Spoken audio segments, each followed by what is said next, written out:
Vriende, ons lees vanoggend uit Matteus 5 van vers 13 tot 16. Jy is welkom om saam te blaai as jy jou Bybel hier het vanoggend. Matteus 5 vers 13 tot 16.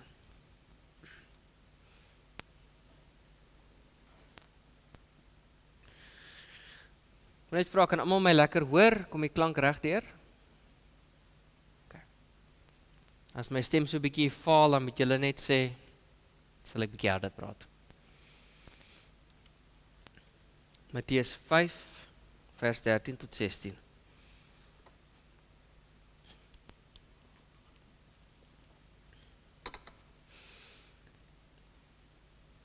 Julle is die sout vir die aarde, maar as sout verslaan het, hoe kry mens dit weer sout? Dit is niks meer werd nie. Dit word buitekant weggegooi en mense vertrap dit. Julle is die lig vir die wêreld. 'n Stad wat op die berg lê, kan nie weggesteek word nie. Ook steek 'n mens nie 'n lamp op en sit dit onder 'n emmer nie, maar op 'n lampstander. Dit gee lig vir almal in die huis. Laat julle lig so voor die mense skyn, dat hulle julle goeie werke kan sien en julle Vader wat in die hemel is verheerlik. Ek lees dit weer vir ons. Julle is die sout vir die aarde, maar as sout verslaan het, hoe kry mens dit weer sout? Dit is niks werd nie, dit word buitekant weggegooi en die mense vertrap dit. Julle is die lig vir die wêreld. 'n Stad wat op 'n berg lê, kan nie weggesteek word nie. Ook steek 'n mens nie 'n lamp op en sit dit onder 'n emmer nie, maar op 'n lampstander. En dit gee lig vir almal in die huis. Laat julle lig so voor die mense skyn, dat hulle julle goeie werke kan sien en julle Vader wat in die hemel is verheerlik.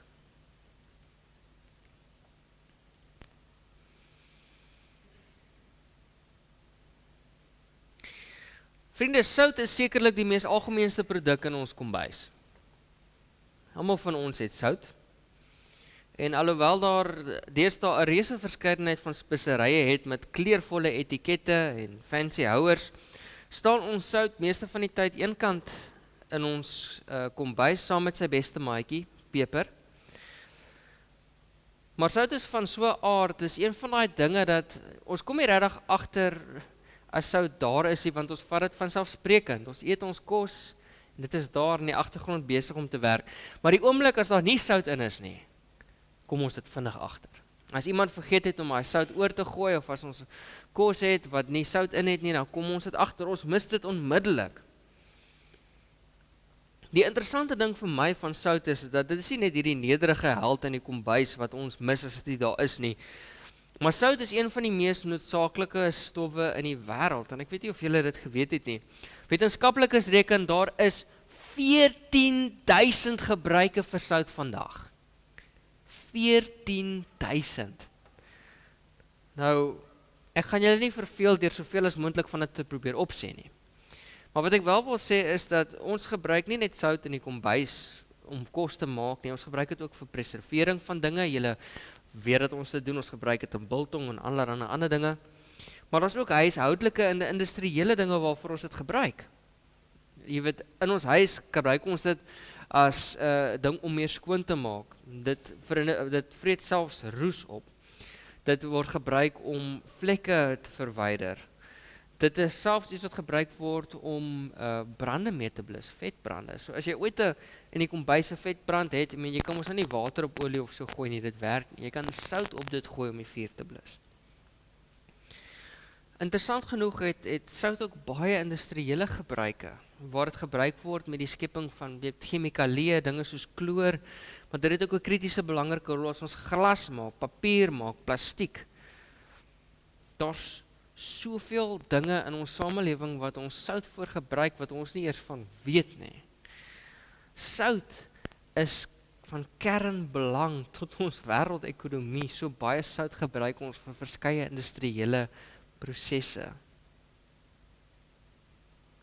Dis ongelooflik om te dink waarvoor sout alles gebruik kan word.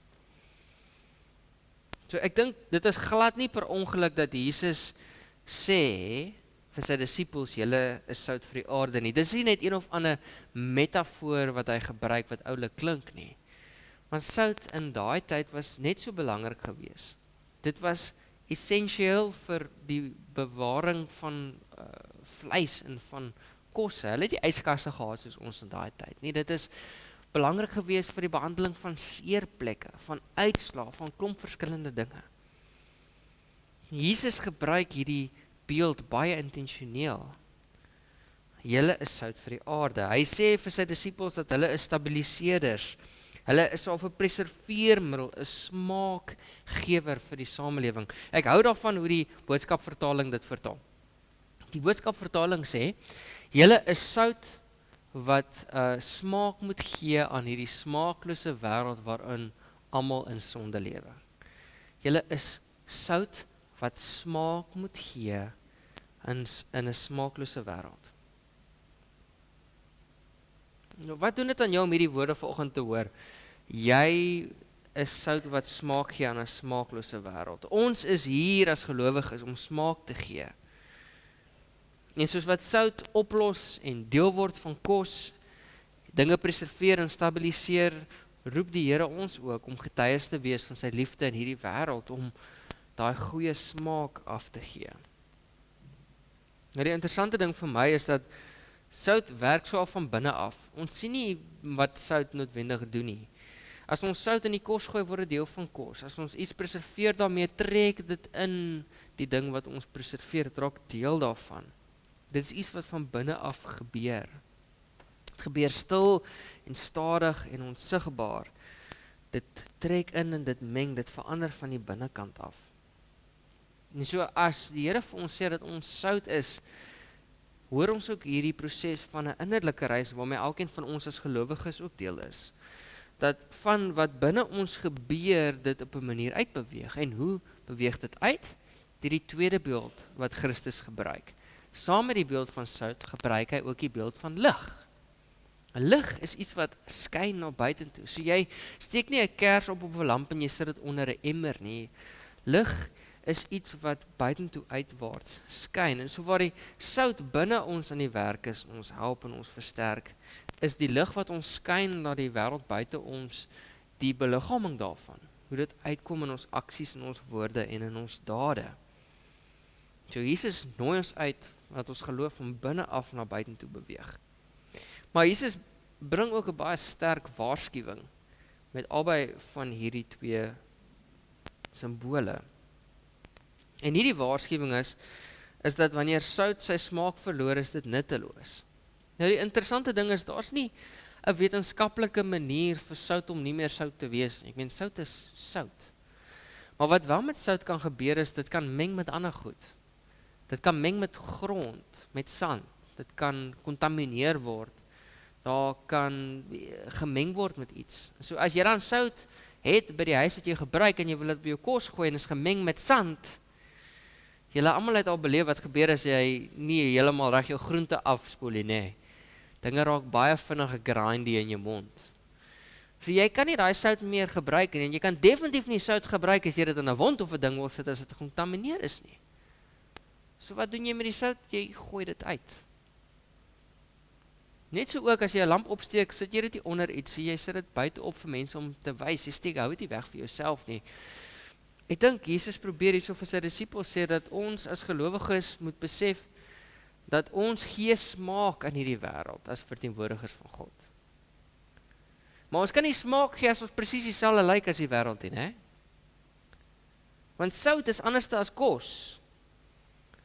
Jy weet, jy gooi nie biltong op biltong nie. Jy sit sout daarop. Jy gooi nie, jy weet, pizza op. Maak nie sikkie, so sin nie. Dis is iets anders. Soos ons sout vir die aarde is en lig vir die wêreld, moet ons anders te wees as hierdie wêreld. Ons kan nie net gaan en doen wat die res van die wêreld doen nie. As ons sien ons land is omring deur korrupsie en mense wat kan ons mos nie dieselfde ding doen nie. As ons anders te wil wees, as ons die smaak vir die wêreld wil wees, dan moet ons anders te leef sodat mense deur ons aksies kan sien. En as daai sout binne ons werk, as ons anderste is as hierdie wêreld, dan moet ons mos tog so lewe ook. Dit help nie ons is anderste en ons sit die hele tyd 'n emmer oor ons lampie nie. Ons steek weg dat ons geloof, hoe ons geloof is nie. En hierdie klink nou 'n eenvoudige ding om te sê, maar hierdie is moeilik. Dis moeilik om 'n goeie smaak te gee vir hierdie wêreld. Ek self sukkel soms daarmee. Mens raak moeg, jy raak oorwerk, jy het 'n moeilike week, daar's klomp dinge wat gebeur, en as jy weer sien, as jy geïrriteerd, jy is nie jouself nie, en dan gee jy nie 'n goeie smaak af vir hierdie wêreld nie. Inteendeel, jy's 'n bietjie soos besmette sout. Dit gebeur met elkeen van ons, en dit is moeilik. Maar weet julle wat is die troos vanoggend vir my in hierdie teksgedeelte? Hierdie woorde spreek Jesus aan die begin van sy bergrede, net na hy die Onse Vader opgesê het. So hierdie is een van die eerste goed wat hy sê in sy belangrikste lering aan ons. Die afgelope paar weke het ons so 'n bietjie rondgeskuif hier binne die bergrede, want ons Epifanietyd. Maar wat Jesus hierso sê, gee vir my baie troos. Want Jesus sê hierso, hier staan nie, julle moet probeer om sout te wees vir die aarde nie. Hier staan nie, ek gee vir julle opdrag om sout te wees vir die aarde nie. Hierso staan, julle is sout. Julle is lig. Julle is sout. Julle is lig. En dit help my ongelooflik baie. Want elkeen van ons wat hierso sit, is hierdie dinge in Jesus Christus. Dis nie iets wat ons moet verdien nie, dis nie iets wat ons moet word nie. Ons is sout en lig. Hoekom? Want dit is ons identiteit binne Jesus Christus. Omdat ons kinders van God is ons reeds hierdie dinge. Die probleem is, soms gebeur dinge in die wêreld wat ons bietjie laat afdwaal. Daar gebeur goed wat ons versoek, wat ons frustreerd maak, wat ons geïrriteerd maak. Daar gebeur dinge wat ons laat vergeet wie ons is. Dat ons in oomblikke bekom wat ons dinge doen wat ons nie oor trots is nie. Dat ons dinge doen wat ons nie eintlik wil doen nie, dat ons nie optree soos verteenwoordigers van God nie. Maar dit beteken nie dat ons nie kinders van God is nie. Dit beteken net dat ons mens is. En soms herinner die Here ons, of moet ons mekaar herinner, dat ons kinders van God is en dat ons op 'n sekere manier moet optree. En dit is hoekom ons bevoorreg is om deel te wees van 'n geloofsgemeenskap. Dat die Here ons kan herinner dat jy is sout. Jy is lig. Jy gaan dalk nou deur 'n moeilike tyd, maar dit vat nie weg van wie jy is in Jesus Christus nie. Dat jy geliefd is, dat jy gered is en dat jy waardigheid het. Niks kan dit wegneem nie.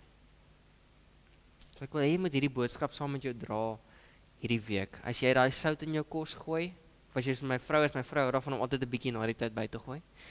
As jy daai soutjie so oorgooi, jy is sout. Niks kan dit wegvat van jou af nie.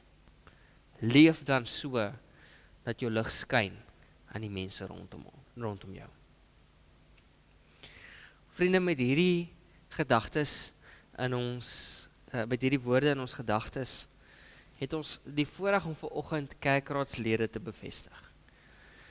Ons bevestig vanoggend ouderling en diakens en dienswerkers. En ons is dankbaar vir die Here dat God mense stuur in diens van sy koninkryk. Mense wat sout en lig is vir die aarde. En net omdat jy verkies word tot 'n kerkraadslid of 'n ampt, beteken dit nie dat jy perfek is en dat jy altyd lewe soos wat jy wil nie, maar dit beteken dat ondanks jou eie menslikheid, dat jy jouself bereid stel om 'n rol te vertolk in hierdie kerk. Om sout en lig te wees vir hierdie gemeenskap. Om so te lewe dat jy die wêreld 'n beter plek maak.